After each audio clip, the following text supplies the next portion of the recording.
I think there are two main differences between healthcare and most other industries or most other verticals. The first one being that healthcare is incredibly vulnerable, almost as vulnerable as the regular IoT or OT segment in terms of very old operating systems, very hard to get patches, FDA approval for patches, devices that are critical for the operations of the organization, right? If you have an IP camera and it's being attacked, it's not as critical in terms of downtime for the organization as a CT, MRI. The effect of the organization is not as critical as the effect of attacking an anesthesia device. And the second part is, I think, unlike, for example, the OT market or a lot of other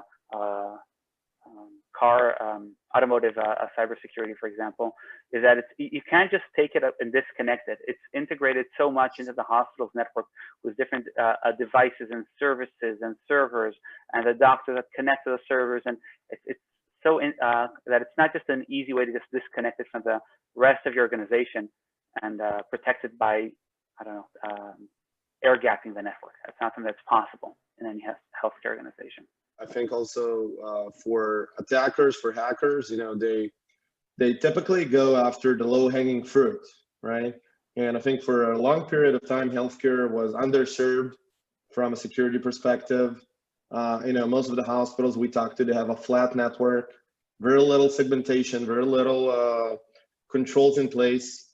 And as Daniel mentioned, add to that the vulnerable systems and that are unpatched, it's just the immediate target for attackers to go after.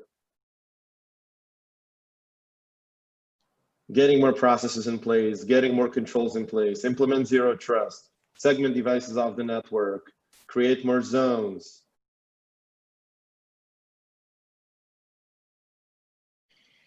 So I think it's what we mentioned, but very flat networks, which help the ransomware to propagate through the organization relatively easily, and vulnerable operating systems, like Daniel mentioned. For cyber attackers, they're looking for what they'll get the most out for the least amount of effort.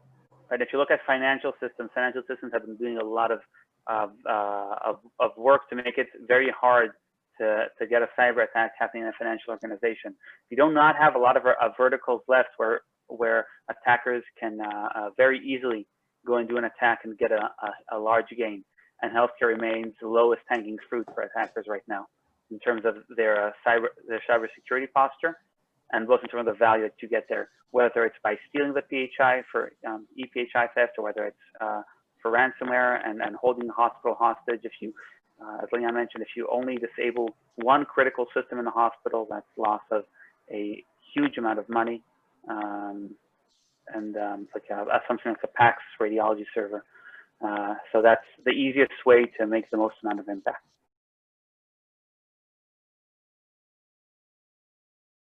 I think that's a CTO question, Daniel.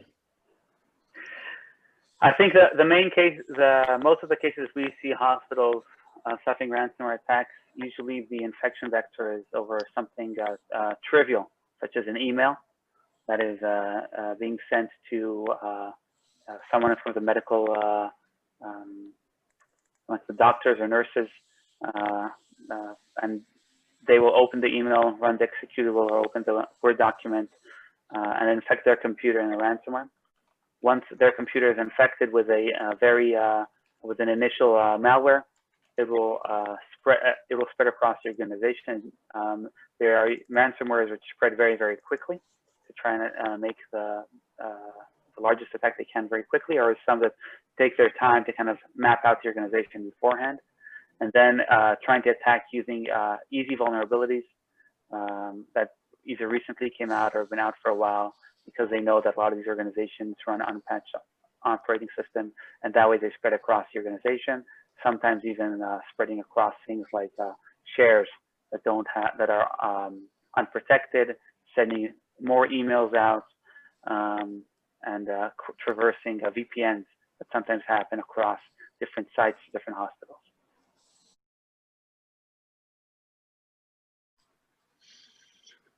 So obviously it's very easy, right, when you use Cynerio. I think it is realistic. I think the main thing about ransomware and is you want to be able to protect your most critical assets, right?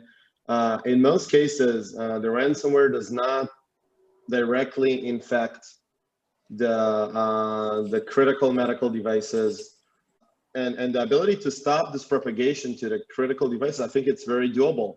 Again, as I mentioned, right now the hospital's networks are flat, which means that the critical devices are open for communications to all the rest of the devices in the organization, even though they don't have a clinical justification to have those type of communications.